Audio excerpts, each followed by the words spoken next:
Welcome to the Draft Deeper podcast. This is your host, Nathan Grubel. Joining me, as always, is my producer, Kevin Black.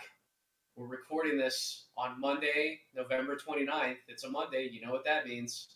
That means Tyler Rucker, a.k.a. Backcourt V, is joining me for another week that was in college hoops. If you haven't read my morning dunk column yet, please go subscribe to the No Ceiling Substack first and foremost, and then go click on that lovely column that I put up this morning. Absolutely fantastic work by me. Yes, I'm going to pat myself on the back because I put my heart and soul into those columns. If you've read one of them so far, I think you would probably agree on that at the very least I put a lot of effort into them. So I would appreciate if you would go and read that.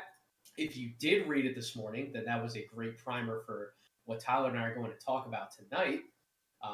We were both out scouting live in the world, believe it or not, last week. He was on the road with our good friend Albert, also a member of No Ceilings, in Las Vegas, scouting Gonzaga and then UCLA, and then UCLA against Gonzaga. And it was quite the matchup. Gonzaga also played Duke last week. That was a mega game. Meanwhile, on Wednesday, I was in Brooklyn with another good friend of ours, Corey Tullaba, and we were seeing Iowa State and Memphis do battle against Xavier and Virginia Tech, respectively. So there's enough to reflect on from what we saw this past week, but obviously we'll throw some thoughts about Duke in there as well. Tyler, first of all, how are you doing? And how was your on the road experience, your first one really this year to kick it off?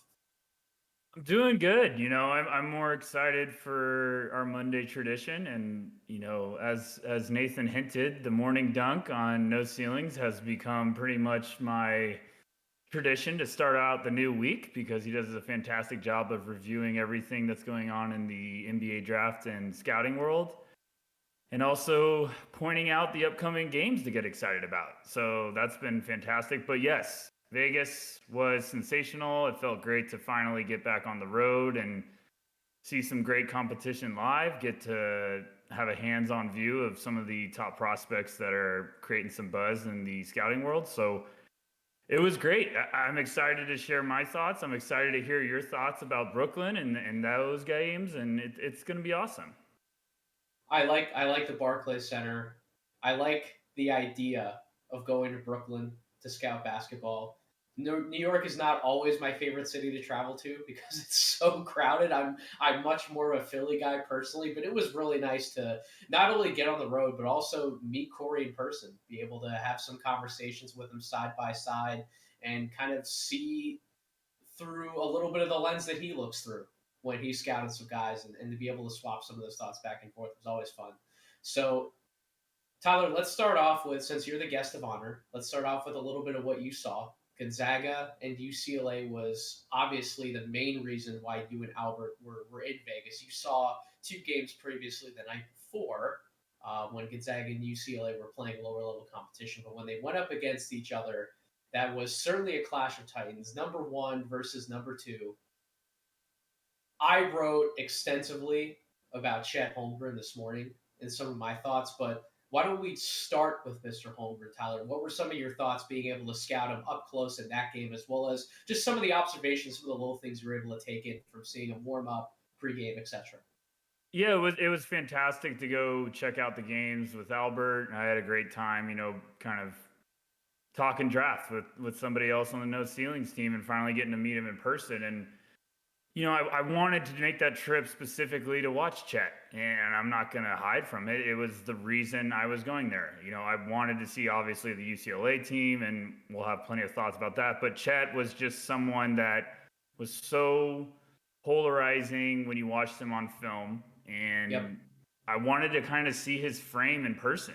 And it's not this situation where I was not saying he was a good prospect just because of the frame, but you kind of wanted to get an in-person feel of how skinny did he really look? Was it that obvious when you're on the floor with him? And I was a little surprised. It was much more solid and not as, I guess, terrifying, if you want to put it that way, than I expected it to be. A little bit stronger lower base than I thought, and he seemed more fluid in person than on film, which was like a pleasant surprise to me. So, getting to kind of see his frame, his length, which was just freakish, especially in person. And then watching him warm up and how fluid he was with some of the shots he was taking, his handles, he just kept checking a lot of boxes. And then when the game started, I mean, you quickly realize why he's a potential number one pick. Just some of the stuff he can do on the floor when it's not even scoring. It's just how he impacts the game on both sides of the floor. Some of the vision he has offensively and defensively. He's special. And I know a lot of evaluators or draft fans will be scared of his frame, but when you watch him, I mean, he battles, especially when you got to see that in person. That's something me and Albert kept talking about nonstop was the mentality, doing some of the things he does with that frame, just fearless, not afraid to mix it up. And I came away very impressed. And I'm one of those people that I don't get too high off of one game. I don't get too low off of one game. But Chet just checked a lot of boxes, in my opinion, and I'm going to be very high on him and probably another big name we're going to talk about in a little bit. But very fun trip. I'm excited I got to see Chet in person, and I came away very impressed. So talk a little more about Chet's fluidity and his mobility as a big man when you're actually seeing him in person. Because I was not fortunate enough to be at T-Mobile Arena out in Las Vegas with you guys, but I was watching on TV, and obviously that was Dick Vitale's great return to the sidelines with everything he's been dealing with as far as his cancer is concerned. I was wishing him the best through that whole process. I'm glad that he was back out there, but he was excited like a kid in a candy store when he was watching Chet run at full speed, handling the basketball in transition and pulling off some of the things that he was able to do. Talk about how special it was to see that in person and why that should absolutely not be lost in the weeds when we're talking about some of these negatives with Chet's game. Talk about how special that fluidity, that mobility is, and why that can propel him to be a number one pick in the draft. Yeah, I mean, shout out to Dickie V, just seeing him walk across the court to get back to the headset and just the smile he had on his face. I mean, the place was up for grabs. It was really cool to be a part of the entire experience. But when it came to Chet, it just jumped out immediately in warmups. He was doing some things where he's going, between the legs and trying to hit a step back jumper, just trying to put up game shots, and you're just like, he's so fluid. There's no a robotic step process to get the shot up. It was just all this one constant motion, and it was just eye-opening. And Albert and I just couldn't stop talking about it because he was just, even running up and down the floor, you can tell he looks awkward on film, but when you were there seeing it live in person, it's just effortless. It's also like, if his frame does fill out, does this make him even more of a threat where he can maybe push guys off with that fluidity? And I thought going into that experience, I was going to be a little concerned with his handles, because we've seen on film sometimes he can get a little bit wide with it, but he just has some really impressive anticipation that pairs well with that fluidity. So just seeing him move around the court, where he doesn't have the ball in his hands, but he knows how to cut, and he can cut quickly and kind of make an impact that way.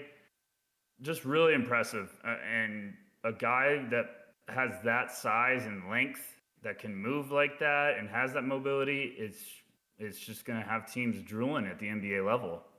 And that is absolutely what sets him apart in my mind offensively. It's not just the threat of the jump shot, because the jump shot by the numbers has not been there at all for him really this season. He's hit a few open shots at the top of the key, but other than that, he's not rating out well by the catch and shoot numbers. He's in I believe the 30th percentile in terms of jump shots overall. So that part of his game is not translated yet, but you mentioned the cutting ability. He's 13 of 14 on cuts this year. He's 10 of 12 scoring at the rim in transition. Those would read out to be in the 94th and 96th percentiles, respectively. So by doing the little things, the simple things for somebody with his size and his coordination, he's absolutely hammering those things home offensively. And the fact that he's only scratching the surface of his overall game the fact that he's only in the 7th percentile, there's no zero behind that, 7th percentile in terms of spot up scoring. We would imagine that that number, as well as some of the catch and shoot numbers and the jump shooting numbers, are going to climb as the season goes on, as he does get a little bit of lower competition to feast on. I would assume that those numbers are going up, but still reigning out in the 92nd percentile despite some of the physical concerns. Where everything's coming in the interior, it doesn't matter who he's going up against. He's finding ways to be effective. And UCLA it would have been a better test if Cody Riley was down low for UCLA. He was out of that game, but they did have Miles Johnson. Miles Johnson is a senior big man who certainly has some bulk, some girth to him.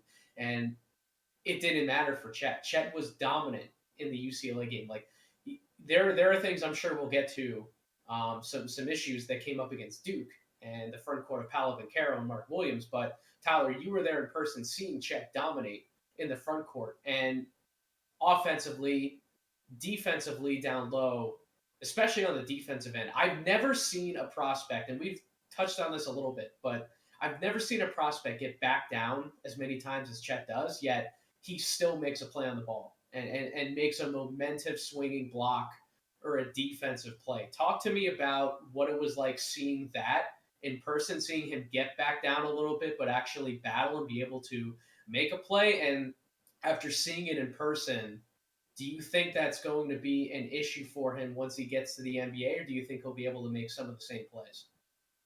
Yeah, I talked about it a little bit with Albert on the No Ceilings pod, and what was so fascinating to me with Chet, we went into this game knowing he was a special shot blocking presence, but when you watched his engagement defensively away from the ball, just how many things he's processing on the court is unbelievable. He has a very high basketball IQ on both ends of the floor. It is incredibly fun to watch because that's something that I've talked about with Albert. Is it's so different it's two different evaluations, and you know this, Nathan, when you're watching it on film and watching it in person, because you can see stuff in person that you can't see on film, or you know what I'm just saying.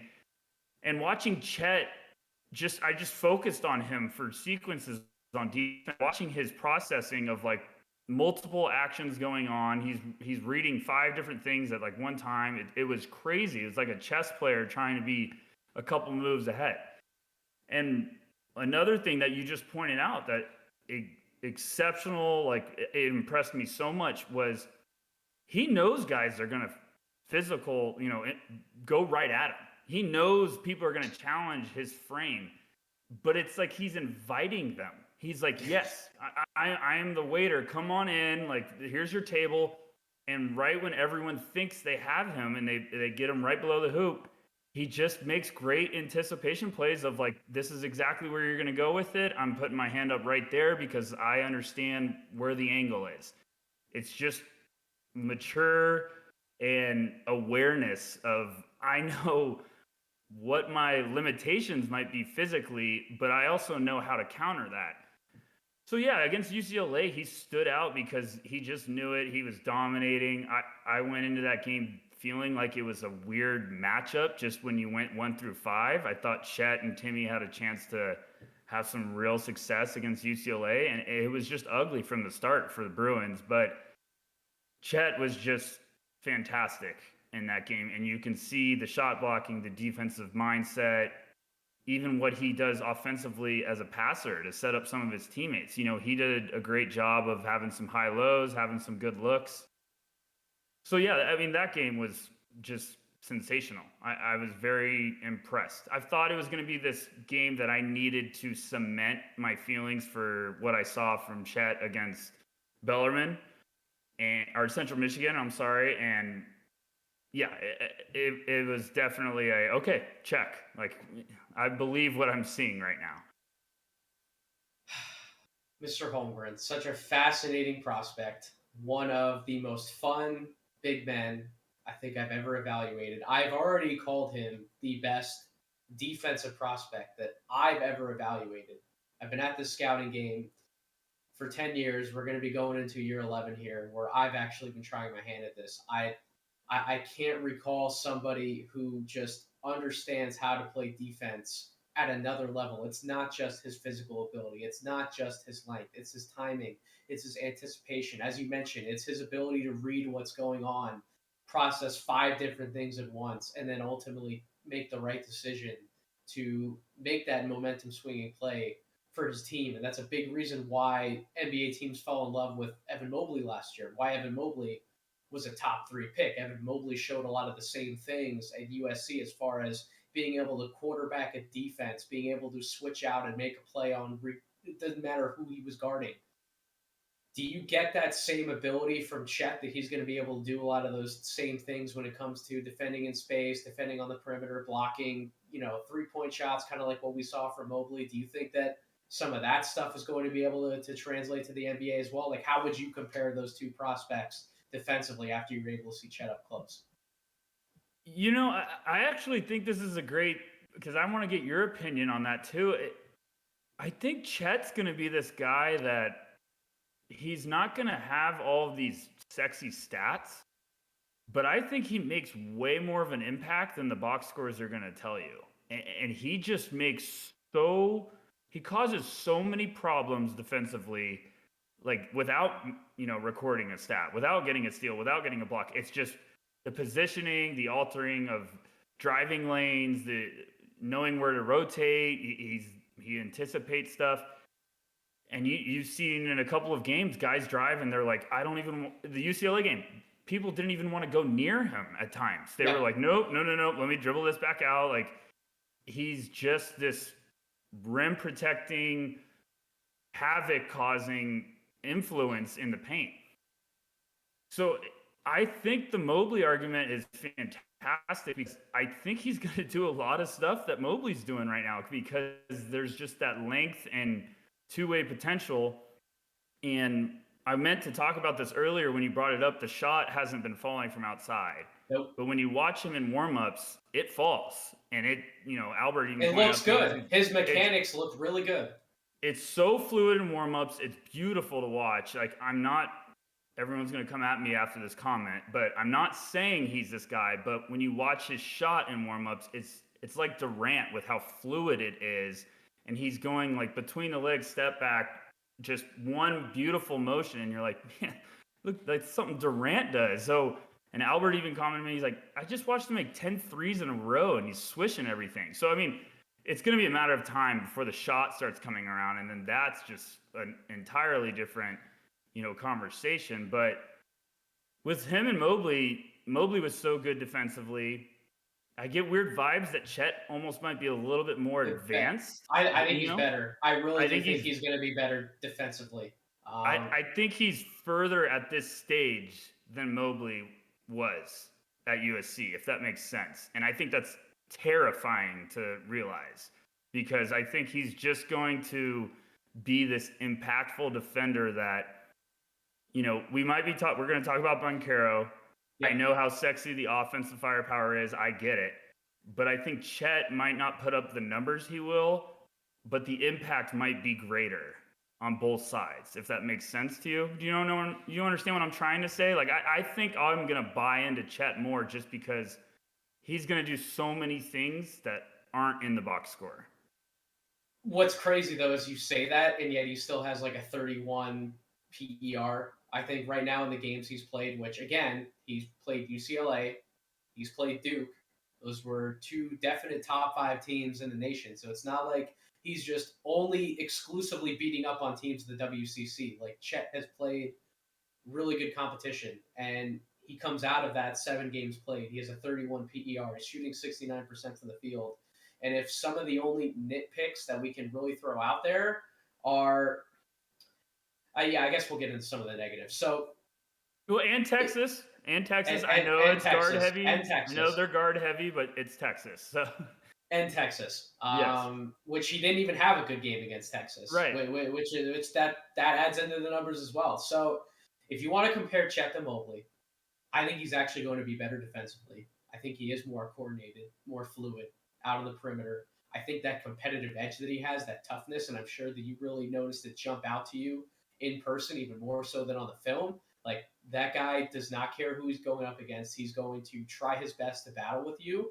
And he's that competitive that he's going to do everything in his power to try to make a play. If he fails at making the play, he's going to get right back up and he's going to run as hard as he can to the other end. That's just the kind of guy that Chet is. And at his size, sure, if you go back and watch the film, like, he's not running at full speed every single possession on the floor. But when he does get beat, you know damn well that he's trying twice as hard on the other end. So that stands out to Chet. That competitive fire, I think, is why he's going to be able to stand out defensively, because he does read the game the same way as Mobley on that end of the floor. He can switch out. He can defend in space. He's more than comfortable swallowing up guards or wings with his length, attempting to make a play. So I really like him on that end of the floor. Obviously, we can talk about his rim protection. Like, he already has 24 blocks on the season in 7 games. That is absurd. I can only imagine what his block total is going to be at the end of the year, especially when you do factor in some of the WCC competition, when he's playing against guys who, as you mentioned, you saw it in person at UCLA. Some guys didn't want to drive at him at times. That will most definitely be the case when he faces lower level competition. I can only imagine what some of those block numbers are going to be. But defensively, the only qualm I have with him is, and it's the same on the offensive end as well, the rebounding is not good. Before I get into some of the other negatives, Tyler, why don't you give me a quick eval about what you saw from him from a rebounding perspective? Like, does he have decent box out technique? Is he at least trying on that end? Do you think it's mainly attributed to the fact that he's not as strong yet, and once he does build out, he has the technique in place to be able to pile up more of those rebounds? What did you see from him on that end? There's a focus of he's doing the right things. I think the frame does come in that situation, because you'll see like a shot's going up and he's hunting guys to get a body on. Like, he's putting in the work, he's doing the right things. But there's definitely times where guys will use their strength to kind of push him out of position, and he just can't reach back and get that rebound. So I'm like you, there's definitely some defensive, especially, I would say. And, I know we're going to talk about the Duke game. I think that game kind of showed some signs where you're like, okay, if a bigger guy's getting into him on the boards, you could see that there's some problems. Now, there was just some rebounds that he couldn't reach. They're just out of his position. But I do think that's going to play into it. And I'm hoping the frame fills out. I think he's engaging and definitely gives a shit about trying to get a rebound and putting himself in the right spot. And he works in the post. He works defensively when guys are trying to post him up. He's throwing guys around. He's trying to get in front of them. You just hinted on something I wanted to point out. When I saw him in person, his fluidity with his hips defensively when he was guarding smaller guards really impressed me. I mean, that's something that jumped at me. I was like, oh my gosh. His feet are fantastic on both sides of the ball. Hands and feet. I know you love to evaluate bigs. That's the first thing you go to. Hands and feet, great for Chet. Hands and feet, because he had some cuts where he would get bullet passes and he caught him like a pillow and just soft touch around the rim. And he also had some great footwork possessions where he was stepping through. I mean, definitely.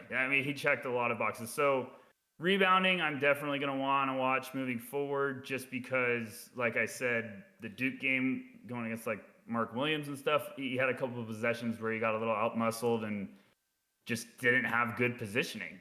But I do think that if the frame fills out, that could be something that becomes much more easier for him, if that makes sense. Yeah, and the rebounding on both ends obviously has not been great so far. Hasn't been terrible, hasn't been a dumpster fire, and we will attribute a lot of that to just him wanting to rebound the ball. But there are times where it just feels like he can't get his body in front of somebody else. Another big guy like Mark Williams, for example, this will be a nice transition to Duke, was able to box him out pretty effectively. Paolo Banchero a few times boxed him out pretty effectively. And the difference between Chet and Mobley is that Mobley is more of a vertical big. So it's not only the length with Mobley, it's also his ability to get up off the ground pretty quick and snare some of those rebounds out, even if he's another guy who he's not built fantastically either in terms of bulk. But if you're able to get up off the ground and utilize your length in that way, you can steal away a few rebounds that you might not be able to get otherwise. The other two things that really stand out to me about Chet, you talked about some of his processing ability on the offensive end. is passing. I think he shares a lot of the same court vision that Mobley does if you really watch close enough. But I don't think Mobley's a great passer. Like like Chet's a good passer, but Mobley is a great passer. Mobley can thread the needle, whereas Chet can't. So that's a main thing that jumps out between the two. And then the other we alluded to with the jump shooting. You talked about how you saw him in warmups. He was hitting some of those step back type jumpers off the dribble, some of the things he was trying to do in practice time. Mobley, we saw plenty of examples at USC of his ability to catch and shoot, but he's actually been more effective in the NBA shooting off the dribble, which is something that Chet has shown zero signs of doing, at least right now, in games at the college level. So those are the two big things that stand out to me between the two. But it's watching, being able to be there in practice time, watch the warm-ups. That stuff matters because people wanted to nitpick Alperen Şengün's shooting percentages, for example, last year. And he shot under 20% from three-point range, but you would watch him, some of like the practice type stuff that leaked out on social media, he was hitting like step-back three-pointers like it was nothing. And now you see that in an NBA game, when he's gotten some more time to work on it, he's one of the better rookies in terms of three-point shooting out of all of them. So it's one thing where, yeah, you might not see the shot falling in games, but if you watch and you notice that the mechanics are good, if he does have a comfort level taking those shots, like eventually it's probably going to click, right? It's probably going to translate. So if we're comparing them today, Mobley's obviously the better prospect long term, but that doesn't mean that Chet can't eventually match that or potentially exceed that of Mobley. So I'll just ask you this question, not necessarily making you choose between the two of them, but in terms of ceilings in this draft class overall, does Chet have the highest ceiling in this draft class? And that will feed directly into us talking about Duke and Paolo. Oof. I actually think he does. I'll buffer your answer before I'll say that I actually do think he does. And just to spoil it, he is going to be number one on my big board when I eventually release it. Just a little teaser for everybody. I do think, and I thought that before you even asked that question. I do think the ceiling is probably the highest, just because it's funny. Like I knew I liked Nathan because I was literally thinking, like, I haven't seen him take one off the dribble, and then you just said it out loud. Like, he showed it in warmups that he can shoot very smooth off the dribble. So it's just something I haven't seen in the games. Now, maybe that outside shot starts falling, and then defense is respected a little more, and then he can take guys off the bounce. But I do think Chet has the highest ceiling, just because we're talking about, if he adds some strength, the shot starts falling, he starts doing some stuff off the dribble. He doesn't have to show that much more in some of these games coming up to really cement himself as the number one pick. Like, if you were a fan of Mobley last year, why wouldn't you be a fan of Chet this year? There's so many similarities between the two. I completely agree. And me and you have talked about Jabari Smith before. It's those two guys are similar skill sets to Chet and Mobley. You know what I'm saying? Like, it's just this freakish length, this anticipation, awareness, basketball intelligence that has the potential to be a really, really impressive player on both sides of the floor. I think it's going to be really hard for me not to have Chet one. And I'm saying that with how much I love Paolo, but Chet just does so many other things that I think are just special. And he's going to impact the game in so many different ways. Well, let's talk about Mr. Paolo Banchero a little bit, because he had about time. Listen. I wrote about Chet the most this morning. We had to talk about Mr. Holmgren. We had to get some of those thoughts out of the way because we started off when we talked about him. His body isn't filled out yet. He's not a finished product physically. Like I want that to be some of the last times we talk about that on this podcast, because if that's really the only narrative that people are going to have to strike a nail in the Chet Holmgren coffin, then that is such lazy evaluation. Like, I don't want to hear it, and I don't want to keep talking about it. So you and I will skate right along. We're going to move to Mr. Banchero, who is anything but underdeveloped physically. He's 6'10", 250 pounds. He is a wrecking ball. He's a freight train. He put that fully on display. One of the biggest clips that has laid claim to fame for some Chet Holmgren critics was when Paolo Banchero finished that and one, putting his shoulder, driving right through Chet, finishing that basket. But also the shooting ability, Tyler, being able to hit those trailer transition threes like they were nothing. The high arc, the beautiful release point on the shot, the smoothness, his comfort level, how much energy that he brought into that building after he took those shots and made those shots. What a special prospect, man. Talk to me about how you're feeling about Paolo Banchero through some of these first early games, particularly after what he did against Gonzaga.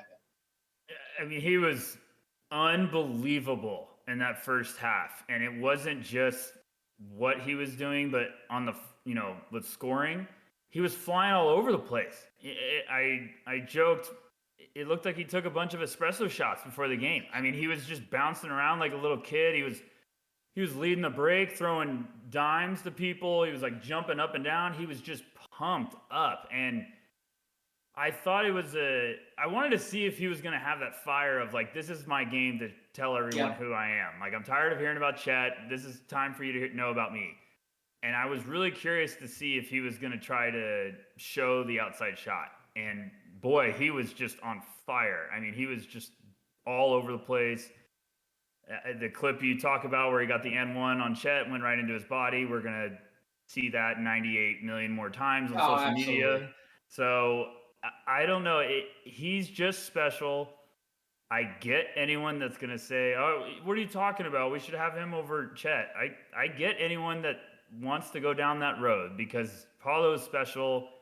He's got the frame. He's got the strength. He's got the offensive firepower that the NBA loves right now. That's the sexy part of the game.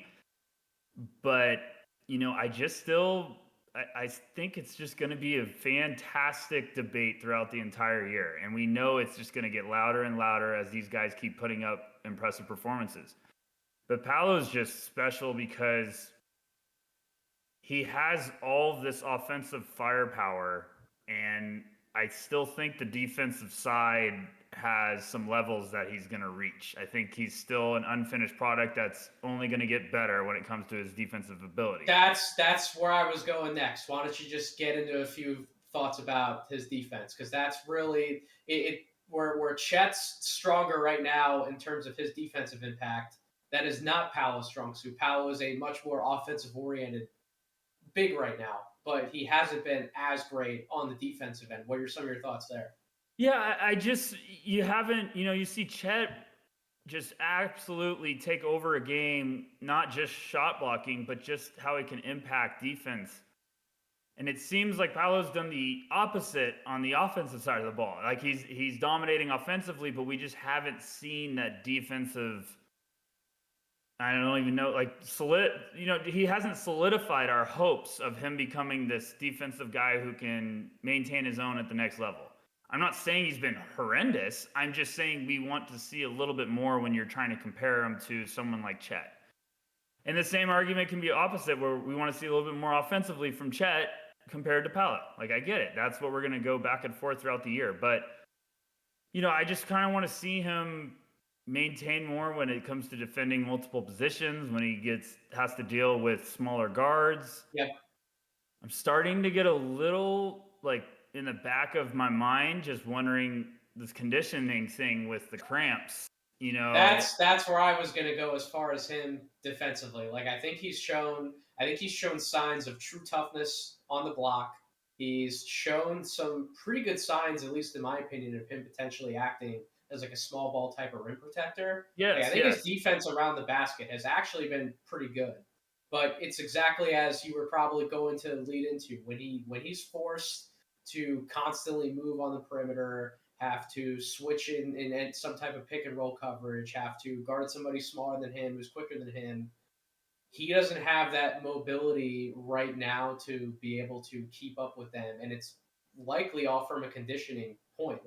In 2 big games now, he's gotten cramps in the second half and he's had to come off the court for pretty long stretches. It's not like he's just out for 2 minutes, Coach K's calling a timeout. He's going right back in there. We're talking in real time, like 10, 15-minute stretches, not in game time, but real time, like 10, 15-minute stretches, he has to be off the court.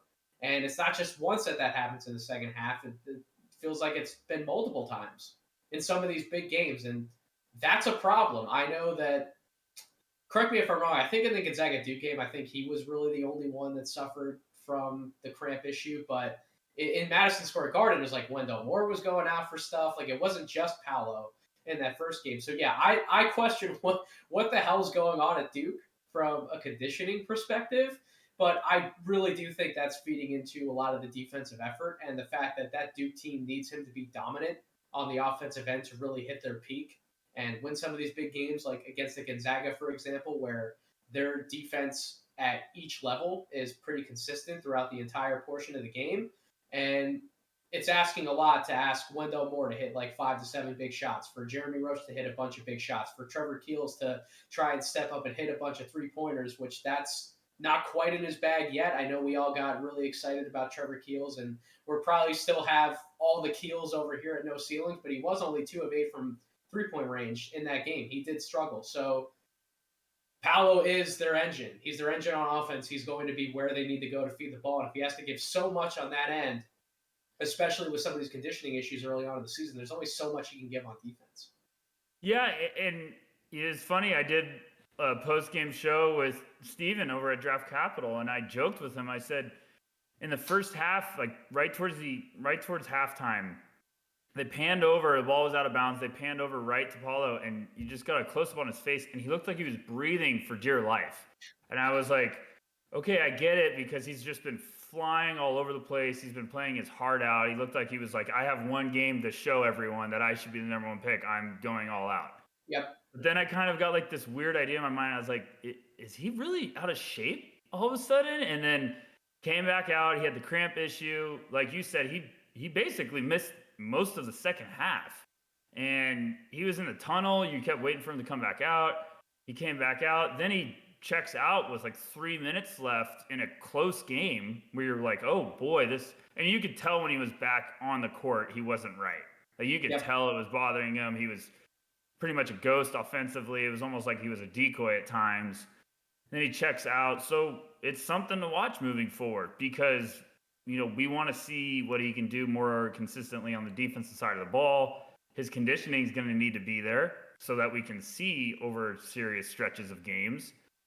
So yeah, I mean, it was crazy, because it was like he was looking like he was almost going to have 40. Then he was pretty much misses the entire, second half. Chet gets in foul trouble in the first half, comes out, has this really solid second half that I was very impressed how he basically battled back. So I think it's just going to be this seesaw, debate throughout the entire year. And I know that we've nitpicked a few things that we've seen on film from Paolo. The numbers would still technically indicate that he's been good on defense, which is that's the crazy part about it. He's still in the 73rd percentile in terms of total defense so far, according to Synergy. So I know some of that's likely propped up by Mr. Mark Williams, is who I really want to get to next. But yeah, I don't think he's been terrible on that end either. I think that if it really is a conditioning factor, when we get to like the midpoint of the season, when ACC play really starts ramping up, we might be looking back and thinking that we were a little bit of fools for sure. wanting to talk so bad about his defense. So one correction I want to make: Trevor Keels was 2 for 11 from the field overall, only 1 of 5 from 3-point range. I got the 3-point shooting and the overall shooting mixed up a little bit on the stats, but before you go on, I think it's important to point out, just because we're talking about Paolo as wanting to see more of his defense, we're not saying he's a bad defender. No. We're just saying we want to see more, we want to see a bigger sample size. We want to see more, because when you watch Chet, and we're comparing the two as potential number one picks, Chet dominates defensively, but it's exactly what we just said. We want to see more from Chet offensively. Paolo on the other side, we want to see more from him defensively. So, I mean, it's not saying they're bad. It's just saying we want to see more progress, if you want to put it that way. Because here's the thing with Paolo. Like, some people who are watching him, who have watched him going back to high school, they want to talk about how he might be built a little too upright. He might have heavy feet, and clearly he has a lot of weight in his upper body that could be making things a little awkward from a movement perspective. But I actually don't think he has slow feet. I think that I think if he's playing fully engaged for the entire length of the time that he's in the game, like I think he could do some pretty crazy shit on defense. And he locks in. He locks in, and when he's engaged and ready to roll, he has quick feet. So yeah, I just go ahead. But I agree with you 100%. No, that there wasn't really too much to add there, but it's just us wanting to hit home to the audience that we believe in Paolo. We believe in Paolo on both ends of the floor. He is absolutely a contender for the #1 pick. Just because I have Mr. Chet Holmgren #1 today, that doesn't mean that by the end of the year I wouldn't have Paolo #1. Or maybe I have Jabari Smith #1. I think it's way too early in this process. I know that's why you hate making a big board this early. That's why you dread this process, Tyler. But I hate him. I absolutely hate it. But I joked with Albert, you jerks at No Ceilings are going to make me do it. So I guess I better do it. So, we're going to do it, and I'm going to have a revision to my big board probably every month. And that'll I will just be have a common one theme. probably the next day. I'll have a revision of like 4 different spots. So that's just the lay of the land. That's part of the process. It's exactly what we all have to go through. But Tyler, you were jazzed up to talk about Mark Williams before the season. Now we have a 7-game sample size where he's actually looked like Mark Williams that we saw at the end of the year. And particularly in the Gonzaga game, he was 8 of 9 from the field, 17 points, 9 rebounds, 5 blocks.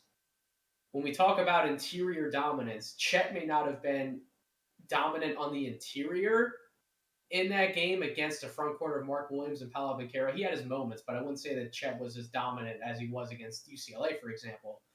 Mark Williams was dominant on the interior, and a lot of that really came in the second half when his energy level was clearly a lot higher.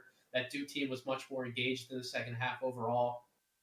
Talk to me a little bit about what you saw from Mark Williams and why you think that this might have been a game that really makes people look back and go, we better be considering him in the first round, despite some of the concerns about, we can't take a traditional big man this high in the first round. But Mark Williams seems to be off to a really special start, Tyler. I kind of wasn't sold on this guy, and it wasn't saying he wasn't a good basketball player. I couldn't really find any games where I was just like, yes, I'm on board. I'm sold on the idea of him being a potential late first round to climbing a little bit. I just hadn't really seen enough. And then you watch this game, and it was almost like Mark Williams basically saying, you guys better pay attention to what I can do on the basketball court, because he was just unbelievable. I mean, probably one of the better performances the entire night. And I know everyone's going to talk about Chet versus Paolo, but Mark Williams was all over the place. And I was just watching that game just shocked about how dominant he was. What's crazy when you say that is that we have so many quote-unquote bigs in this draft class who we're all going to point to, and they can do things on the perimeter. They can handle the basketball, and maybe some of that leads us to call them mobile and coordinated and fluid. But Mark Williams, when you watch him against Gonzaga, for example, was like, hold my beer, watch this, at different points in the game. It was just, I always, I talked about this with Tyler Metcalf, who's part of our family, of course, but I always caution myself when I'm watching bigs, especially when they're not like the Jabari Smiths, the Chets, the Paolos that could potentially offer you some versatility on the offensive side of the ball. Because when you're like Mark Williams, who's this interior presence, it's always like, how high are you going to really think he could go in the draft? Like, how early is it someone's going to invest in him? And I'm not saying Mark Williams now is all of a sudden going to become a lottery pick, but I also am saying when we start getting around the end of the lottery where some potential playoff caliber teams are entering the mix, and they might need a center like that is very fit specific, where he doesn't need the ball a lot, but he can make an impact on both sides of the ball, rim protection. I think that's where he could start heating up. Now, this draft class is looking like it's going to be another deep one. It's very early in the year, but that was a statement game of, my goodness, Mark Williams. When you're rolling, you are one of the most dominant players on the court and one of the best games we saw this year. So I think that's a game that's going to stick in the minds of, guys like me and you, NBA scouts, NBA personnel. They're going to have that game circled to go back and look at. When Mark Williams is rolling, he can impact the game in a lot of ways. So, I mean, what did you think? What was your opinion of Mark Williams going in? I feel like you weren't as high. I feel like you thought the same way as me, Nathan, if I'm saying it that right. I'm still not fully as sold on him. I agree Mhm. with you in that, right? We both wanted to talk about him on this podcast preseason because we looked at what he did towards the end of the year. We saw the numbers, and then we go back and actually look at some of the film, and you're like, okay, so this guy's 7 feet, 243 pounds, can jump out of the gym a little bit, can protect the rim and go up and block shots that some of these other centers in this draft class just simply can't.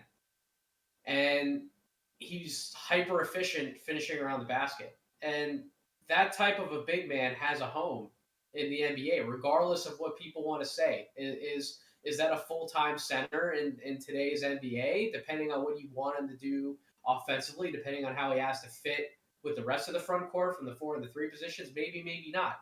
It really does depend on how the rest of your starting lineup and or your roster is constructed.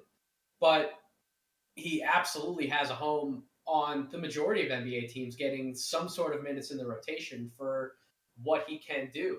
And if you're telling me that he's going to be that much of a menace defensively, protecting the rim, well, here's the best thing. So I have one main positive I'll point out about him, and then one criticism. The big positive that I want to throw out there that's not as commonly talked about as everything else that we've already laid out for Mark Williams.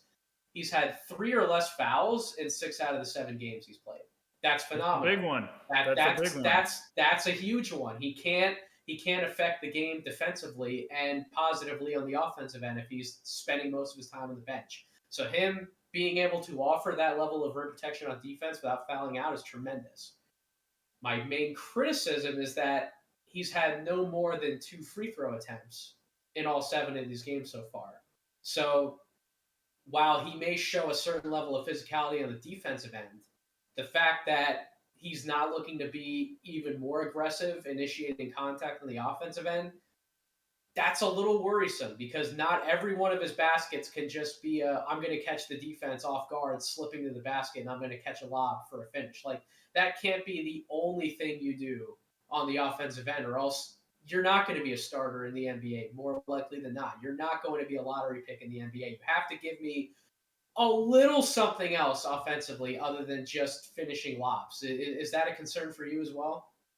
Yeah, I think you are. And he hasn't been incapable of posting up and turning over a shoulder and scoring either. I don't want to put that out there either, but just being a little more aggressive, looking and hunting for contact, trying to get somebody else in foul trouble. Yeah, he has our attention now with his power, his finishing, his defensive, his shot blocking potential.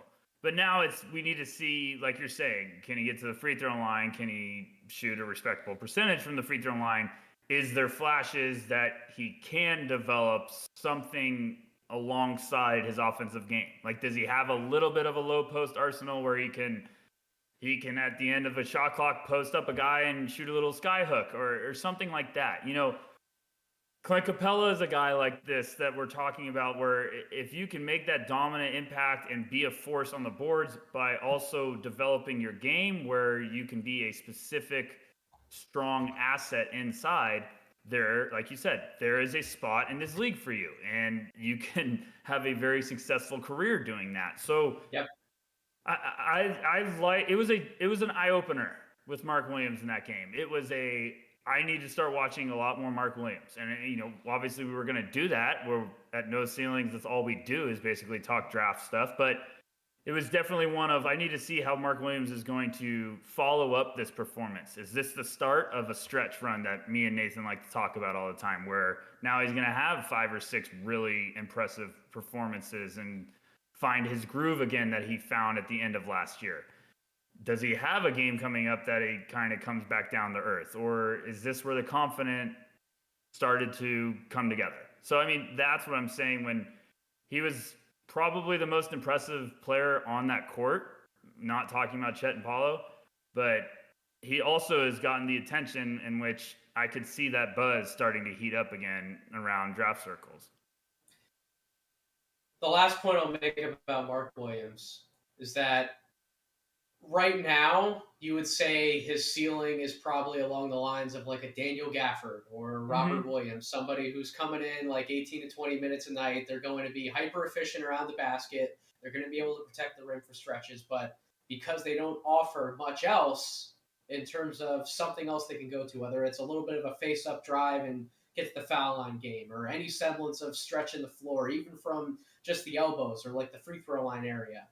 If you're not offering something else like that on offense, you're probably not going to be a starting big in the NBA. When we talk about how few true low post players there are in the NBA, how have some of the true low post guys been able to survive? It's guys like Nikola Jokic. Nikola Jokic can, besides just the passing type of stuff and the crazy point guard type skills he has, he also has that elbow range jump shot that's pretty much money for him. Joel Embiid has developed a mid-range touch, and he gets to the free throw line more, if not as much as anybody else in the entire NBA, and is able to knock those things down. Like, that's really what takes you up from being a bench big to a starting level big. You got to show something more. If you're not stretching the floor in a more traditional sense nowadays, like being a threat from three-point range off the catch, you got to be able to do something else on the inside. So that's really what we're going to be looking for Mark Williams. Moving forward, I haven't seen signs that he's going to show more than what he has right now. But regardless, even being the hyper-efficient offensive big with some rim protection that he offers, athletic, he can run the floor, finish in transition. If he's just that, he's like a back-end type of first-round player for me. Definitely deserves to be drafted in the first round. We'll see what happens. And any other thoughts to add to that before we move on?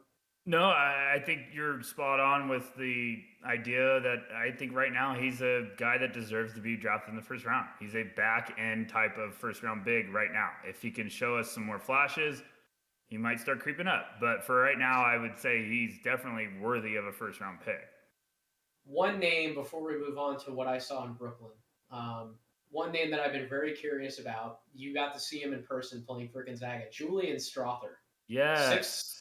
6'7" wing, has been shooting the hell out of the ball, pointed out some of the synergy percentiles in my column this morning. Bottom line is he's been incredibly efficient shooting the basketball from all over the place, 53.6% from the field, 47.2% from three, and to go along with the three-point shooting, 75% from the free throw line. So it's not like he hasn't shown the stroke when he's gotten to the free throw line either. Only 2.9 free throw attempts per game, but regardless, you want to see him knocking those down to have a little bit more confidence that the jumper is going to translate, even if some of the percentages eventually flatline and they come back down to earth a little bit. But what did you see in person from Julian Strother? Any points to note? Any takeaways? I think he's going to heat up in a hurry. I left the first game I watched of Gonzaga kind of intrigued, not only with Chet. I wanted to see who would jump out at me with their backcourt. And Strother was a guy that kept making some plays, and I left, and I think he had 15. And I was like, he had 15? And, I came back that next night. I was like, okay, I need to make a point to watch him. I need to focus on him throughout the night. And he just kept making plays. And it's not just offensively. He's tough. I mean, he goes and he hits the boards. He's relentless. He makes hustle plays. He just makes those extra effort possessions to keep, another possession alive, extend a possession. I really like him, and I think there's a lot of talent that's just waiting to come to the surface, and I think it's starting to build up right now.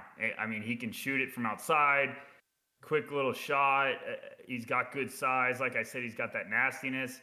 I just think this is a guy that, if we're looking at prospects that could heat up and start climbing, I think Julian Strother's right there. I mean, you're talking a 6'7" sophomore who just looks like what you're potentially looking for when it comes to a wing with upside. And Strother's one of these guys that I'm quickly making a point of I need to watch as much film as I can on him right now, because I left Vegas obsessed with Chet, obviously, but I left Vegas very, very intrigued with Strother. That was probably one of the guys that stood out to me the most.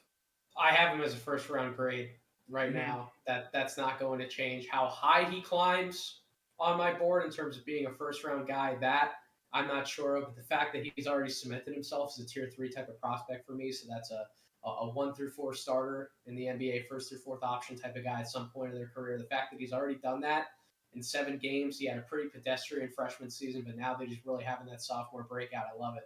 Love Julian Strother. I think I agree with you. I think he's only going to heat up from here. So, Brooklyn. Interesting experience. I got to see. Shout out to Simon Rath.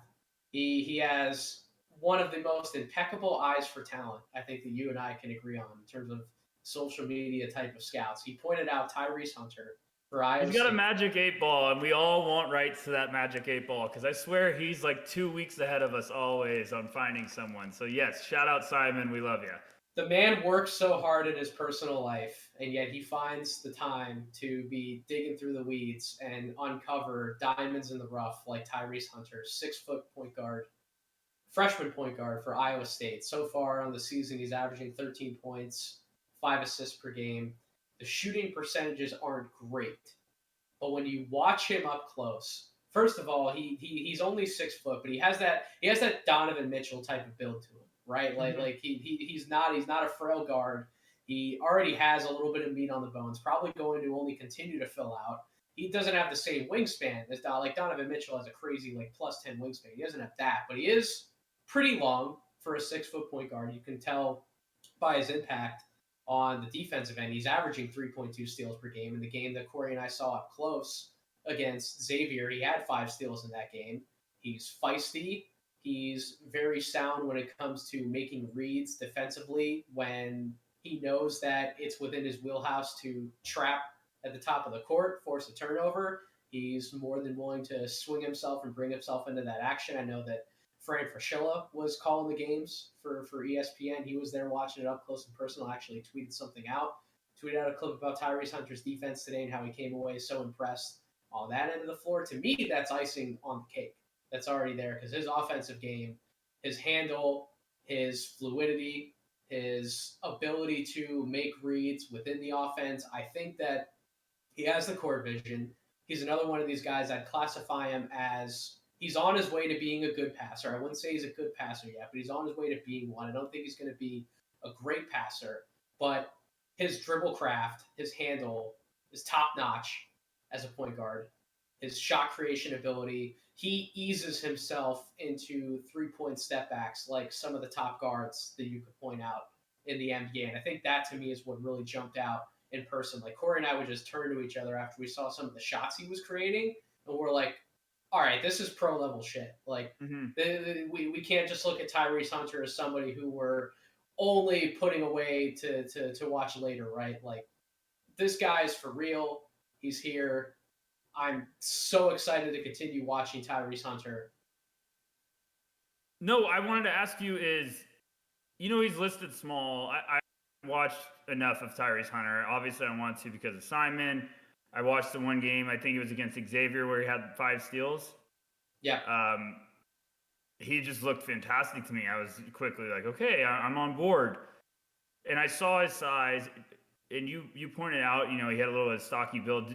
Was his physical profile more impressive to you seeing him in person than, what he's listed as? Because obviously, when we see the numbers on, when we're looking through websites or team, Iowa State's official listing of what he's, measured at, it could get scary. But I tell everyone that seeing that physical profile in person can definitely change what your first reaction was.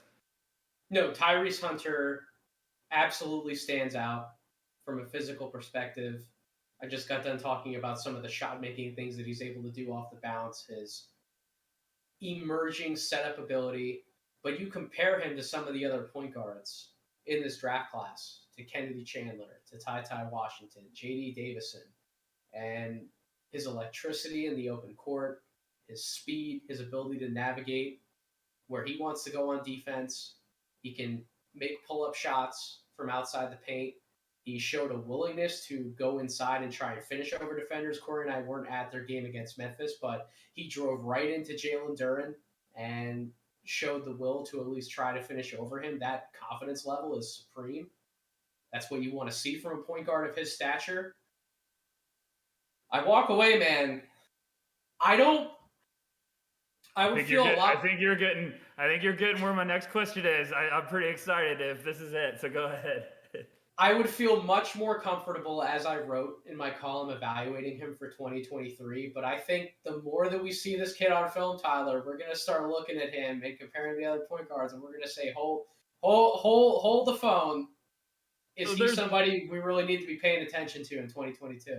So there's always one guy every year. There's one guy that shocks all evaluators, all draft guys that have been watching throughout the year. Like, there will be a guy that shocks Nathan. It'll be someone that shocks me and keeps his name in the class.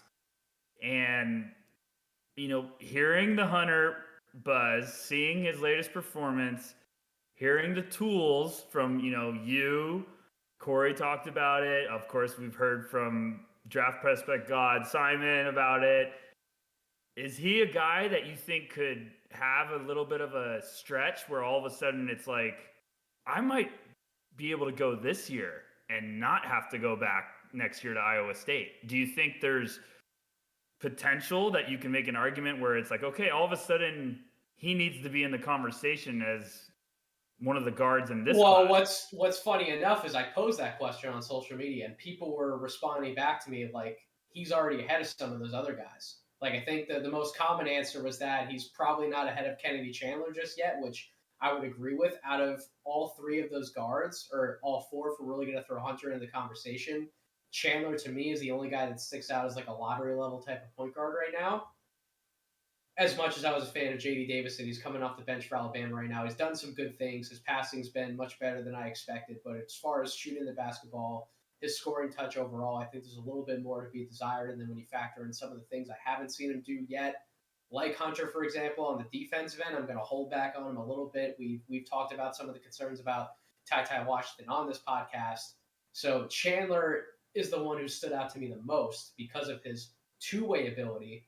I know that Metcalf, when we did that podcast together, we talked about how impressed we were with Chandler's ability to stay in front of somebody on the perimeter, hound them, his footwork, his competitiveness on that. And you see a lot of the same stuff from Tyrese Hunter, but you throw into the fact that he's smart enough to be able to leverage some of those situations in his favor as far as forcing turnovers. That's huge. So two-way type of impact.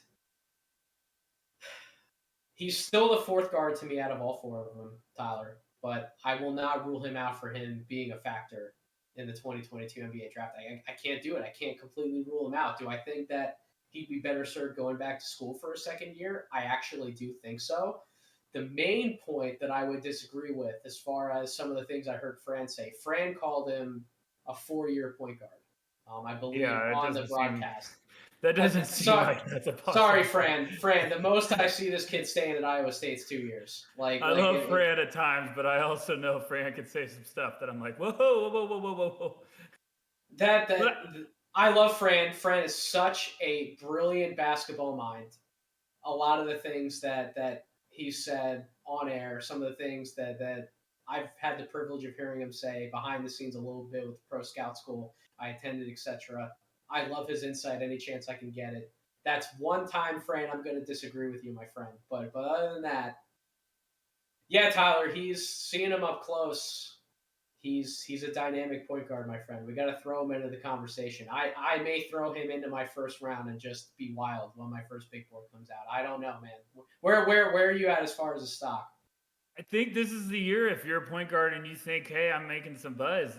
The point guard class is a little all over the place. I don't think there's this certainty about it. So if he has a stretch, I don't see why he couldn't enter the conversation. Because I think, we know the point guards right now, everyone has their own little taste, little spice that everyone's going to be favoring. The Kennedy Chandlers, like you said, Ty Washington's had some flashes. I think people are going to go all over the place. There just doesn't seem to be this obvious lead dog point guard. And I know people will say, well, Jaden Hardy, but I'm sort of not considering him a natural all the time point guard, but I don't know. I've the brief flashes I've watched of him. I watched that one game, and he just some of the separation ability that he had. I think it was on like the right wing. He had a little bit of like a pick and roll, but all of a sudden he took a step back, and I was like, oh my gosh! And then he just splashed a three, and I was like, that got my attention. And then you see the defensive nastiness he has. He's a pest. I was definitely like, why couldn't this guy be in the conversation? So here's my two things with him. If he improves on both of these over the course of the season, and again, he plays for Iowa State, he plays in the Big 12. Big 12 is always one of the better college basketball conferences in the country. The two things that stick out to me are the shooting percentages have to come up, particularly the spot up percentage. He's only shooting 31.8% on spot up looks so far this season. He's in the 16th percentile finishing around the basket. So those numbers have to come up. Those are tough. And then he's averaging 3 turnovers a game. So if both of those things improve, because I had to look at this. I hadn't looked at this yet before I just looked up some of his synergy stats. He's in the 92nd percentile defensively already. That's absurd. That's wild. For a 6 foot point guard with his instincts, his skill, forcing turnovers, the fact that he's not a pushover physically, he has the build to continue developing in that aspect. He's definitely going to fill out. He's going to bulk up. Yeah, I think we're all aboard the Tyrese Hunter train. I think we gotta. It's early, so we can't give Simon all of his flowers just yet. But I think we can probably give him half the bouquet right now. Right, I'll give him. I'll toss him half the bouquet. But yeah, he. We'll end the Tyrese Hunter conversation. I will say that there is a world where Tyrese Hunter emerges as the best point guard in this draft class.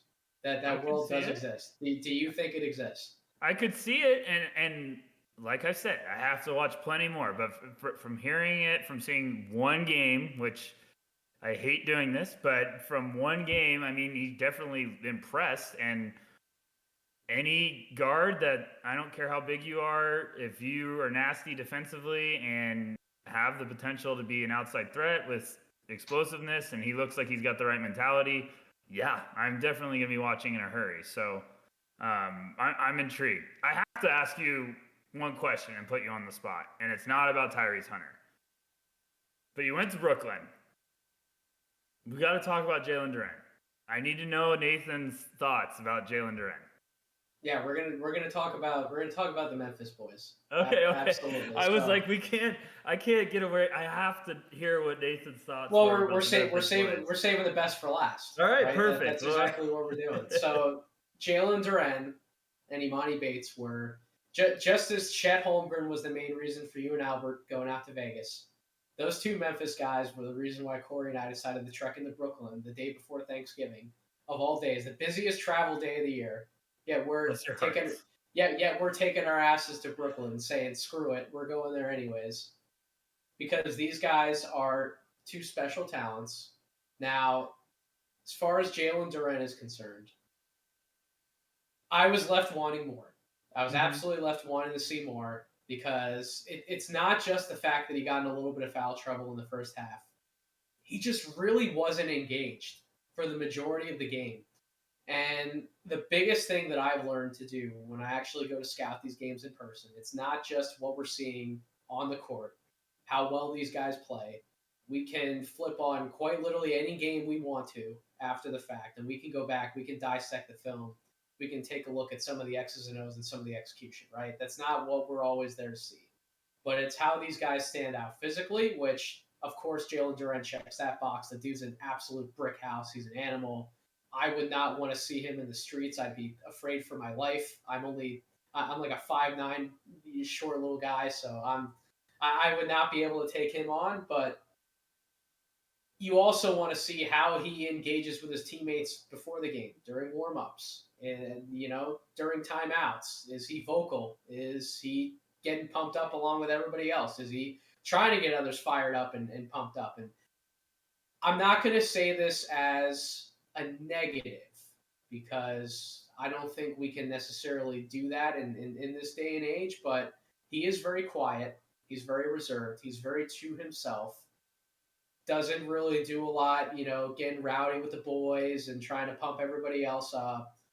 And I think you really see that on the court as well. Like he's not one of those guys where you can understand seeing it in high school where he's trying to post up on the block more often than not, like he's commanding the ball because he is the guy. At the high school level, he's the most physical presence, like no question about it. If he's not getting 20 touches down low a game, like you're probably not doing your job as a coaching staff, not to funnel the ball his way at some point.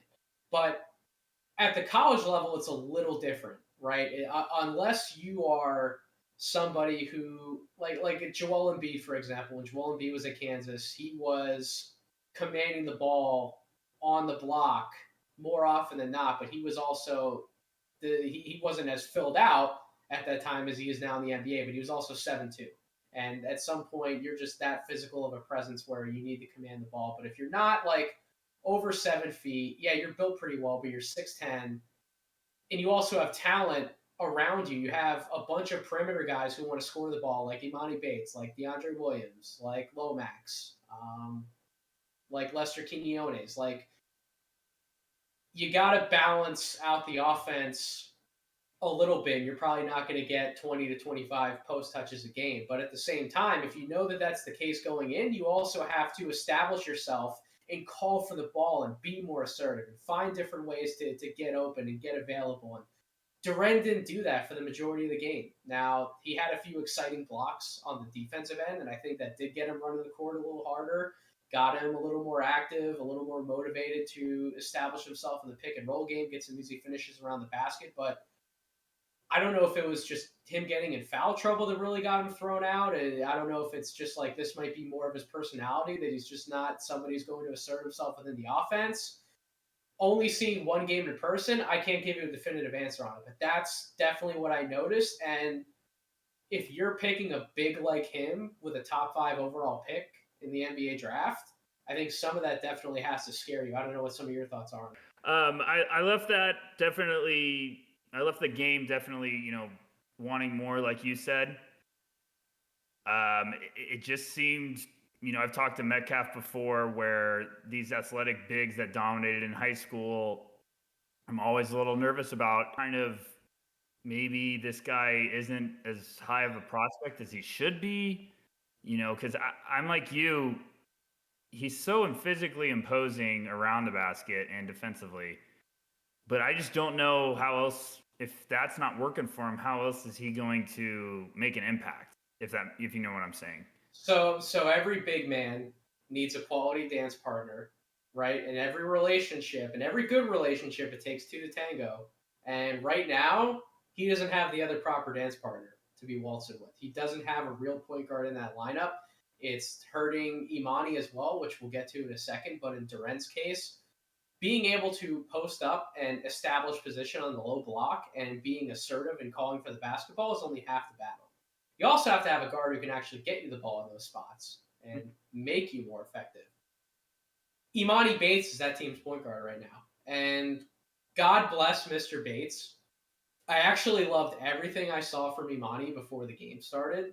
He is that energetic guy. He's that vocal leader. He's dapping everybody up. He's dancing around all over the place. He has high levels of energy. Seems like a high character guy. His teammates were responding to him very positively when he was leading huddles and getting everybody ready before tip off. So I actually like seeing that from Imani, who quite frankly should have been in high school this year. He shouldn't even be on a college team. So when you take that level of maturity into account, I love it. I'm all in. Sign me up. That's what you want from a potential top pick in the 2023 draft. But he is not a point guard. I don't think he's ever going to be a point guard.